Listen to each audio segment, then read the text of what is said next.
This was a boring adaptation of Sonic Adventure 2 that had most of its creativity being in what it doesn't keep around, where we see Shadow bullying innocents and Eggman working for Gerald just for novelty value, which mostly goes like you'd expect anyway. And while it's great that people don't mistake Sonic for Shadow, the story still has Gun want to capture Sonic and his friends the minute they meet Shadow. So most of it still is the same thing I always hated about the original. In most of the story, nothing happened. It had so much boring stuff it was hard to stick to reviewing. While the major differences in the plot served to get rid of the plot holes of the original game, it amounted to nothing because the story's forced anyways. Tom only got hurt bad enough for Sonic to go super and fly to space because the story forced him to disguise himself as Walters a second time when he didn't need to because Rockwell wasn't looking at him as she walked away and was quite a distance from him and had no reason to turn back to him. The bad guys only got both keys to the cannon to go to space because Sonic somehow didn't think to get rid of his own key by throwing it in a river, and Rockwell didn't swallow the key. There's so many reasons this whole plot never should have happened. I thought by Gerald still being alive they were doing it to fix the plot hole where the arc was still apocalyptic, even though Gerald had been arrested and took a while to go crazy. Instead, Gerald's able to do the plot because Gunn somehow trusted him to build a super weapon for them in exchange for his freedom. Surely they would have noticed he was in a permanent bad mood after losing Maria. And he was in prison for 50 years for a lab accident. So why would they trust him after a soldier of theirs killed Maria for no reason in blatant insubordination because his leader told him not to?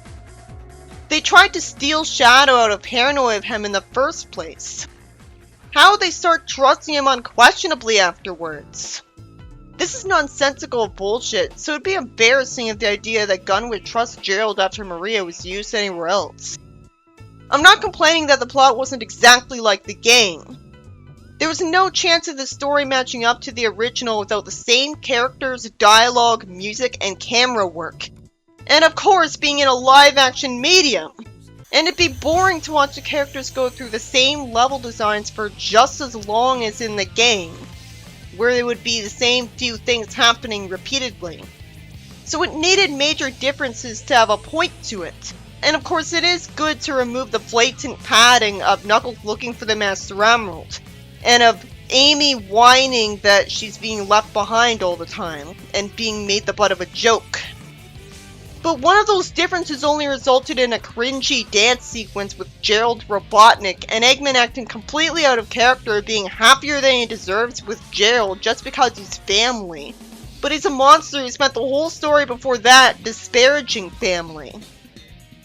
And the other difference gave us Boom Shadow, but with a backstory. And one that's even angstier, but still too derivative. IDW Shadow's an even better comparison. He's a jerk. He's hot-headed, he's stupid, he's only working in a team because everyone else treats him like a monster. Knuckles was Boom Knuckles, and Sonic was an annoyingly selfish loser. Everything good the story has is minor. Maria's great, but one measly flashback has nothing to do with the plot progression, so it's not a big deal. It doesn't magically make the story good. I don't understand why it's got nothing but relentlessly positive reviews that don't seem fake the whole time. Just because they changed Sonic's design from what it could have been the first film, doesn't mean that it's a good movie. How are people not annoyed by how awful the main characters are they claim to care about and how slow the pacing is? It's only a good-looking story, as I have to assume its entire appeal is based on just watching it. Even then, most of the film wasn't action scenes. And Shadow only did one new thing against Sonic. It was mostly just them chasing each other. And Shadow never got any hits from Sonic until their final fight. Another thing new is the emeralds get replaced with a whopping 2 keys that do nothing new. And of course don't look as good as Chaos Emeralds. I thought there'd be enough keys to get the heroes to see the most iconic set pieces from the game. which could have been just seconds, but it's only one boring base. You'd think the emeralds being all together in one hidden gem would mean they wouldn't need to track down a MacGuffin, which could have been instantly tracked down because Sonic's fast. Stealing SA2's plot was lazy, and it also takes no effort to cut out stuff from the plot or forget to put it there. One MacGuffin aside, the fact is that all the story was about was that Sonic encounters Shadow a bunch, and Eggman hangs out with Gerald. Then Gerald tries a space apocalypse, where it's not even like the Ark is trying to crash into the planet this time. It's somehow just the canon. Barebones plots work when the dialogue is just that interesting that it's okay that it's the only thing you're supposed to care about.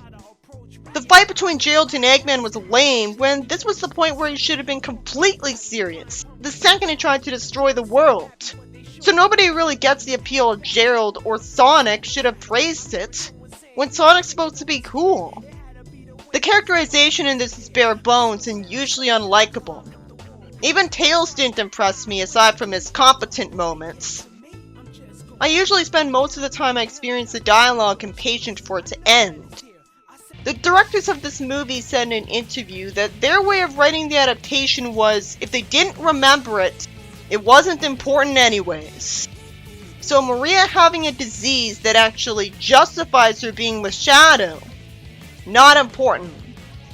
Maria having last words that could inspire Shadow to be on the right path, not important.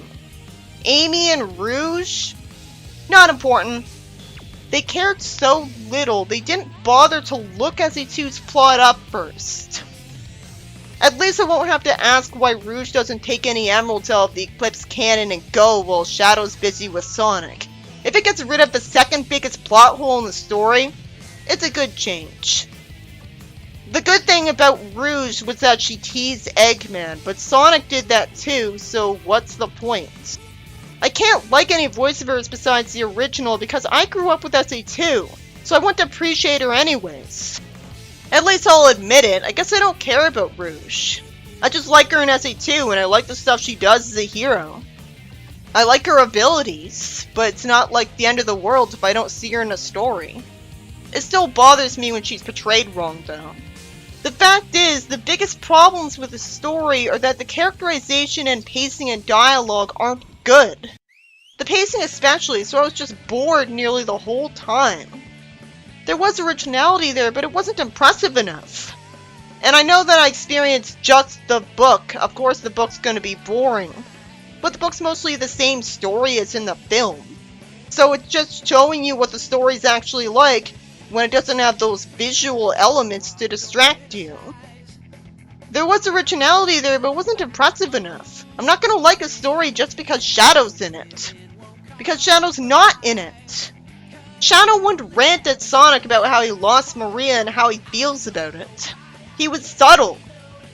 And this story isn't subtle. It repeatedly hammers you over the head with its backstory and reminds me of exposition constantly. As if it thinks we're too stupid to remember it or won't care about it if we aren't told it over and over. The game handled it best because the only times you were told about his backstory were the most emotionally impactful ways they could possibly do it. The more you keep explaining the same things, the less emotional punch they pack.